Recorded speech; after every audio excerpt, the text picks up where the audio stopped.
नमस्कार दोस्तों, स्वागत है आप सभी लोगों का। मैं हूं रवि सिंह मार्को और आप देख रहे हैं आपका अपना यूट्यूब चैनल रवि मार्को 109। तो दोस्तों आज हम सीखने वाले हैं दशमलव वाली संख्याओं का गुणा कैसे करते हैं। ठीक है, आप लोग इस वीडियो के एंड तक देखना, पूरा देखना। अगर चैनल पर नए हो तो सबसे पहले क्या करना है, चैनल को सब्सक्राइब करना है, वीडियो को लाइक भी कर देना है। इसके बाद क्या करते हैं, हम सीखते हैं। तो दोस्तों चलते हैं बोर्ड की तरफ और बिना टाइम वेस्ट किए क्या करते हैं, सवालों को हल करते हैं। ठीक है, तो दोस्तों देख सकते हैं मैंने यहाँ पर लिख रखा है कुछ सवाल, है ना। यहाँ पर मैंने कुछ सरल सवाल लिख रखे हैं। मेरा सवाल पहला वाला क्या है कि 2.4 गुणित 0.030। ठीक है, और यहाँ जो देख सकते हैं भारी भरकम लग रहा है देखने में, लेकिन ये कुछ भी नहीं है। अगर इसका रूल पता है तो हम आराम से कर सकते हैं। ठीक है, इनका जो गुणा करना पड़ेगा, फिर बटे में दिया है ना, तो बटे में दिया है तो इनका जो है गुणा करके क्या करना पड़ेगा, इनको काटना पड़ेगा, भाग देना पड़ेगा। ठीक है, तो इन सवालों को जो है हल करने से पहले मैं कुछ बताना चाहता हूं आप लोगों को कि कोई भी संख्या की बाद अगर दशमलव है तो उसका जो है वैल्यू खत्म हो जाता है। ठीक है, जैसे मैं यहां लिख दूं 100 और एक और बार लिख देता हूं 100, दशमलव लगा के डबल जीरो। ठीक है, तो क्या है दशमलव के बाद डबल जीरो लगा है तो क्या हम इसको 10,000 पढ़ेंगे? नहीं। क्यों? क्योंकि दशमलव के बाद जो है संख्याओं का वैल्यू खत्म हो जाता है। ठीक है, हम इसको भी 100 पढ़ेंगे और इसको भी 100 पढ़ेंगे। ठीक है, हाँ, अगर जीरो की जगह यहाँ पर कुछ और आ जाता, ठीक है, ऐसे, तो हम इसको सिर्फ पढ़ते। ठीक है, इसको सिर्फ पढ़ते, इसका वैल्यू जो है खत्म हो जाता है। ठीक है, और एक चीज और, जब भी अगर दशमलव दिखे, ठीक है, तो हम इसको दशमलव को जो है जीरो बना सकते हैं और जीरो को दशमलव बना सकते हैं। ठीक है, ये बात ध्यान रखना। चलो चलते हैं, आप सवालों को हल करते हैं। ठीक है, हमारा पहला वाला सवाल क्या है, 2.4 गुणित 0.030। ठीक है, इनको कैसे हल किया जाता है आप लोग टेंशन बिल्कुल ना लें, आराम से देखें, पूरा देखें, आराम से समझने लगे। ठीक है, अभी क्या करना है, कुछ देर के लिए भूल जाना है कि हमारे सवाल में जो है दशमलव है भी या नहीं। ठीक है, दशमलव को जो है कुछ देर के लिए भूल जाओ, है ही नहीं। ठीक है, तो क्या करते हैं, दशमलव है नहीं तो हमें क्या करना है, सिर्फ अंक करना है और यहाँ पर ज्यों का त्यों लिख देना है। ठीक है, तो हमारा क्या है, यहाँ पर 2 और 4 गुणित यहाँ पर क्या है 3। हमें सिर्फ अंक लिखना है। ठीक है, जीरो जीरो जीरो कुछ भी नहीं लिखना है। ठीक है, और इनको जो है क्या करना है, भूल जाना है कुछ देर के लिए। अब क्या करना है, इनको सिंपली क्या कर देना है, गुणा कर देना है। ठीक है, तो चलो गुणा करते हैं। 3 चौके कितना होता है, 12। 12 का 2 ही रखेंगे, एक हमारा बच जाएगा क्या, कैरी। ठीक है, अब 3 दूनी कितना होता है, 6। 6 और एक कैरी का 7। ठीक है, इस तरह से अब जो है यहां से जो हमारे दशमलव का जो है रोल शुरू होता है। ठीक है, इसमें यह देखना है कि दशमलव के बाद कितने संख्या है। ठीक है, दशमलव के बाद जितने भी संख्या होंगे यहाँ और यहाँ, उनको जोड़ के मिला के और यहाँ पर उतने ही संख्या बनाना पड़ता है और उतनी संख्या बनाने के बाद आगे दशमलव लगाना पड़ता है। ठीक है, कैसे, यहाँ पर कितनी संख्या है, 1, यहाँ पर कितनी है, 1 2 3। ठीक है, लेकिन यहाँ पर ध्यान देना होगा, मैंने क्या बोला था कि दशमलव के बाद अगर जीरो है तो उसका कोई वैल्यू नहीं होता है। ठीक है, जब भैया कोई वैल्यू नहीं होता तो इसको काट देते हैं, इसको लेते ही नहीं अपन। ठीक है, हम सिर्फ 2 ही संख्या लेंगे। ठीक है, तो यहाँ पर 1 है और यहाँ पर कितने हैं, दशमलव के बाद 1 2। ठीक है, ये दशमलव के बाद 1 और 2। ठीक है, यहाँ पर 2 है, तो यहाँ पर 1 और यहाँ पर 2 कितने हुए, 3 हुए। ठीक है, तो 3 संख्या यहाँ भी बनाना पड़ेगा। ठीक है, तो यहाँ पर 2 तो ऑलरेडी है, तो हम यहाँ पर 3 संख्या बनाने के लिए यहाँ पर 1 जीरो लिख देंगे। ठीक है, अब 3 जीरो के बाद जो है क्या करना पड़ेगा, दशमलव को लगाना पड़ेगा इस तरह से। ठीक है, अब दशमलव लगाने के बाद हम चाहे तो यहाँ पर 1 जीरो लगा सकते हैं और ना भी लगाए तो हमारा आंसर करेक्ट है। ठीक है, तो हमारा आंसर क्या हो गया, 0.072। ये हमारा क्या है, करेक्ट आंसर है। ठीक है, अब इसको मिटा दे रहा हूं ताकि मैं दूसरा सवाल भी हल कर लेता हूं। ठीक है,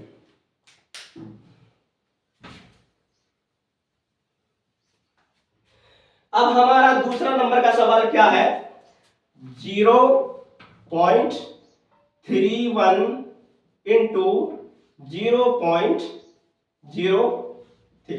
ठीक है, इसमें भी वैसा ही करना है, कुछ भी नहीं करना है। सबसे पहले क्या करना है, दशमलव को भूल जाओ कुछ देर के लिए कि है ही नहीं दशमलव, ठीक है। और जो जो अंक दिख रहे हैं उनको यहाँ पर लिख देना है, ठीक है। हमारे पास अंक दिख रहे हैं 31 गुणित 3, ठीक है। कुछ भी नहीं लिखना है, हमें सिर्फ अंक लिखना है और कुछ देर के लिए दशमलव को भूल जाना है, ठीक है। अब इनका गुणा कर दो सिंपली, 3 एकम 3, 3 3 का कितना होता है 9, ठीक है। अब फिर से यहाँ पर दशमलव का जो है रोल शुरू हो गया, ठीक है। हमें ये देखना है कि दशमलव के बाद कितनी संख्या है, यहाँ पर 1 2 है ना, और यहाँ पर 1 2 मतलब 2 यहाँ और 2 यहाँ कितना हो गया 4 हो गया, ठीक है। तो हमें क्या करना है, 4 अंकों के बाद जो है दशमलव यहाँ पर लगा देना है, ठीक है। तो हमारे पास तो 2 ही अंक हैं, तो हमें क्या करना है 2 और बनाना है, ठीक है। तो हमें यहाँ पर 2 ऐसे इस तरह से 0 लगा देंगे, 0 का जगह कुछ भी और नहीं लिख सकते, नहीं तो सवाल गलत हो जाएगा, ठीक है। अब हो गए 4, 1 2 3 4, ठीक है। यहाँ पर दशमलव के बाद 4 संख्या हो गया, ठीक है। तो 4 संख्या हमने यहाँ पर बना लिया है। इसके बाद क्या करना है, दशमलव को लगा देना है इस तरह से। अगर हम चाहे तो एक जोड़ यहाँ पर आगे लगा सकते हैं, ना भी लगाए तो हमारा आंसर करेक्ट है, ठीक है। तो ये हो गया हमारा आंसर, ठीक है। इसको भी मिटा दें ताकि हम दूसरा सवाल हल कर लें ना। ये हमारा 2 सवाल हो गया, अब बच गए 2 यहाँ पर। ध्यान रखना ये सरल वाले सवाल है, ठीक है। ये थोड़े से जटिल है, इनको भी समझाता हूं अभी, ठीक है। हमारा तीसरे नंबर का सवाल क्या है, 2.4 गुणित 13.0, ठीक है। चलो इसको भी करते हैं। मैंने क्या बताया था कि कुछ देर के लिए भूल जाना दशमलव है ही नहीं, ठीक है। जो जो अंक दिख रहे हैं उसको लिख लेना है, ठीक है। अंक हमें दिख रहे हैं 2 4 गुणित 13, ठीक है। और इनको गुणा कर दो, 13 चौके कितना होता है 52, 13 चौके 52, 5 कैरी है ना, 5 कैरी, 13 दूनी कितना होता है 26, ठीक है। 26 में 5 जोड़ेंगे तो कितना होगा 31 होगा, ठीक है। तो 31 को हम यहाँ पर पूरा लिख देंगे इस तरह से, ठीक है। और यहाँ पर ये देखना है कि दशमलव के बाद कितनी संख्या है, ठीक है। तो दशमलव के बाद यहाँ पर या तो एक संख्या है, दशमलव के बाद यहाँ पर 0 है। जैसा कि मैंने बताया था कि दशमलव के बाद अगर 0 हो तो उसका वैल्यू कुछ भी नहीं होता, ध्यान रखना, ठीक है। तो इसको हम नहीं लेंगे, हम एक ही संख्या लेंगे दशमलव के बाद, ठीक है। तो हम यहाँ पर क्या करेंगे, एक संख्या के बाद का कर देंगे दशमलव लगा देंगे, ठीक है, इस तरह से, ठीक है। क्या रहेगा हमारा आंसर 31.2, ठीक है। क्योंकि यहाँ पर एक ही संख्या है दशमलव के बाद, ठीक है। तो दशमलव के बाद यहाँ पर एक संख्या बचना चाहिए ना, तो ये हो गया हमारा आंसर, ठीक है। इसको भी मिटा देता हूं। अब बच गया हमारा सरल वाला आखिरी वाला सवाल, ठीक है। इसको करते हैं 2.4 गुणित 0.030, ठीक है। इसको भी भूल जाओ कुछ देर के लिए कि हमारे पास दशमलव है, ठीक है। और लिख लेते हैं यहाँ पर जो भी संख्या है उसको, 24 गुणित 3। इसको हल कर लो, 3 चौके कितना होता है 12, एक कैरी, 3 दूनी 6 1 7, ठीक है। कितना हो गया 72। अब यहाँ पर ये देखना है कि दशमलव के बाद कितनी संख्या है, ठीक है। तो यहाँ पर तो दशमलव के बाद एक ही है, यहाँ पर कितना है 1 2 3, लेकिन दशमलव के बाद अगर 0 है तो उसका कोई वैल्यू नहीं रहता, इसलिए हम इसको नहीं लेंगे, ठीक है। यहाँ पर 2 है तो 2 ही लेंगे, ठीक है, इस तरह से। तो कितने हो गए 3, तो यहाँ पर कितने संख्या है 2, तो हमें यहाँ पर 3 बनाना पड़ेगा, तो यहाँ एक 0 लिख देंगे, ठीक है। अब यहाँ पर क्या करेंगे, एक दशमलव लगा देंगे और साइड में हम चाहे तो 0 लगा दें और ना भी लगाए तो चलेगा, ठीक है। ये हमारा सवाल, एक और सवाल आया था इसी तरह से, ठीक है। इसको भी मिटाते हैं ताकि हम इसको समझा देता हूं, ठीक है बड़े वाले को। अब चलो चलता है इसको देखते हैं, है ना। देखने में भारी भरकम लग रहा है लेकिन ये भी कुछ भी नहीं है, ठीक है। अगर हमें मेथड पता है कैसे किया जाता है तो कोई भी सवाल हो हम आसानी से कर लेंगे, ठीक है। तो इसमें क्या करना रहता है, इसमें ये देखना रहता है कि यहाँ पर कितने दशमलव हैं और दशमलव के बाद कितने संख्याएं हैं, ठीक है।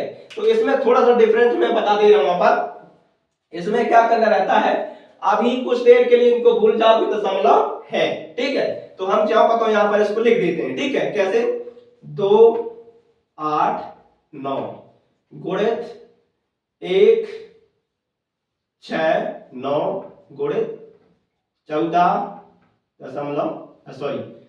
को भी भूल जाना है, ठीक है, 4, इस तरह से, ठीक है। और यहां भी क्या करना है, दशमलव बिल्कुल भूल जाना है, 36 गुणित 17 गुणित 13 गुणित 17 इस तरह से। ठीक है, अब अभी क्या करना है, बिल्कुल भूल ही जाना है कि हमारे पास क्या है, दशमलव है। ठीक है, इसके बाद ये सब करने के बाद क्या करना पड़ेगा, हमें गुणे का चिन्ह लगाना पड़ेगा और 1/, का चिन्ह और लगाना पड़ेगा, ध्यान रखना। ठीक है, अब यहां पर ये देखना है कि जितने दशमलव के बाद अंक हैं उतने जीरो नीचे वाले में लगाएंगे और जितने नीचे वाले के दशमलव के बाद संख्या है उतने ऊपर वाले में लगाएंगे जीरो। ठीक है, कैसे, सबसे पहले तो हम यहाँ पर दोनों तरफ जो है एक एक लिख लेते हैं। ठीक है, अब पर क्या करना है, हमें ऊपर वाले में जो है कितने दशमलव के बाद संख्या है वो काउंट करना है। ठीक है, कितने हैं दशमलव के बाद, 1 2 3 4 5 और ये 6। ठीक है, तो क्या करना है, ऊपर वाले जितने दशमलव के बाद अगर संख्या है उतने जीरो क्या करना है, नीचे लगाना है और नीचे वाले जो है जितने दशमलव के बाद संख्या है उतने जीरो ऊपर लगाना है। ठीक है, तो यहाँ पर कितने हैं, 6 है, तो क्या करेंगे, ऊपर वाले के जितने जीरो होंगे उतने हम नीचे लगा देते हैं। ठीक है, यहाँ पर कितने हैं, 1 2 3 4 5 6, तो यहाँ पर 6 जीरो लगा देते हैं, 1 2 3 4 5 6 इस तरह से। ठीक है, अब यहाँ पर ये देखना है कि नीचे वाले में कितने हैं। ठीक है, तो इसको काउंट करते हैं, 1 2, इसको नहीं लेना है, 3 4 5 6 7 और 1 8। ठीक है, तो यहाँ पर 8 लगा देते हैं, 1 2 3 4 5 6 7 8 इस तरह से। ठीक है, अब इनको काटना पीटना है। ठीक है, तो यहाँ पर कितना है, 1 2 3 4 5 6, तो 6 जीरो में से 6 जीरो यहाँ पर काट देंगे, 3 और 3 6, बचे कितने, 2 जीरो। ठीक है, इसको बाद में बताता हूं कैसे करते हैं, अब इसको काटा पीटी कर लेते हैं। ठीक है, यहाँ पर देखना है इन संख्या में से कोई संख्या कट पा रही का ध्यान देना, ये कट पा रहा है। ठीक है, 13 का क्या है, ये वर्ग है, 169 क्या है, वर्ग है, मतलब 13 13 169, 13 बार में ये कट गया। ठीक है, और क्या ये कट पा रहा है कोई, हाँ 36 चौके 144, ये भी कट गया। ठीक है, अब ये क्या कट पाएगा, 289, हाँ 289 जो 17 का क्या है, ये भी क्या है, क्यूब सॉरी स्क्वायर है। ठीक है, तो 17 17 में कितना होता है, 289 होता है, मतलब ये पूरे कट गए, कितने बचे अपने पास, 13 और 4। ठीक है, तो 13 गुणे 4 कर दो। ठीक है, तो 13 चौक कितना होता है, 52। ठीक है, 13 चौक कितना होता है, 52 होता है। ठीक है, और 52 के बाद क्या करना है, ये जो बचा है अपने पास इसके साथ क्या कर देना है, गुणा कर देना है। ठीक है, तो गुणा करेंगे तो कितना आएगा हमारे पास, 5200। ठीक है, यही आएगा ना। तो इस तरह से करते हैं, जो भी संख्या जो भी जीरो बचते हैं ना उनको क्या कर देना है, गुणा करने के बाद यहाँ पर रख देना है। ठीक है, इसको हमें मिटा दे रहा हूं ताकि हमारे दूसरे नंबर के सवाल को हल कर सके। ठीक है, उम्मीद करता हूं आप लोगों को समझ में आ गया होगा, है ना।